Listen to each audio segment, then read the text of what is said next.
Steve Garfield TV. Hey Steve, how's it going? It's going great. Good to meet you. As we said on the email chain we were having back and forth, it's like we should really know each other. Yeah, we have a lot of friends in common. I know Scott Beal talks about you frequently, and I'm excited to be on the show. Well, you have a lot to be excited about today, I would say, because you just are in today's New York Times, and they have a whole huge feature article about iPhone photography, pretty much featuring you.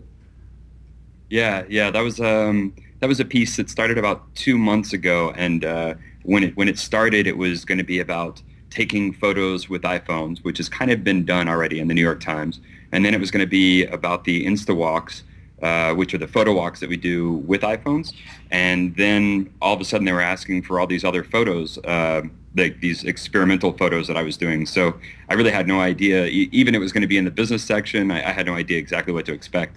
I knew it wasn't going to be a hit piece, but I was kind of surprised. I was very surprised when I saw that the article was so pop-centric. So why don't you tell us a bit about what you're doing?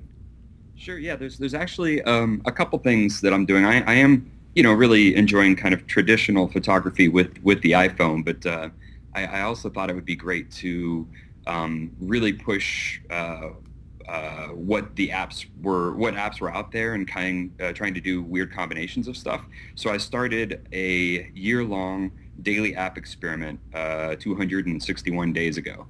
Wow. And every single day I try not to repeat myself in terms of combinations of apps, which is pretty hard because sometimes you fall in love with a certain combination of, like, for instance, when I first discovered this app called Interlacer, I actually had to put myself on a 1-week Interlacer moratorium. Is that right?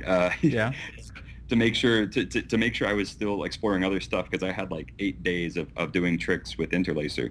So I try to take a good photo with my iPhone. Like I still try to focus on the photography, and then I try to check and see if there's been any updates in apps, any new things to explore, any new apps checked in to the iTunes store, and then I just kind of start brainstorming on something interesting to do. The cool thing about your photos on Instagram is that along with the photo, you write a lot of text explaining, here, I started out with this app, and then I moved to this app and this app and that app, and that's how you got to your final photo. And when I looked at your Flickr photo stream, I saw all the pieces that made up that tile photo. So if people could follow you in a number of places like Instagram and Flickr, and learn a lot about photography. Here we're looking at your Flickr stream. That top one that you just took with the sky has that tile effect is very, very, it's just like the coolest thing. It's really great. So I'm inspired by looking at the stuff you're doing here too.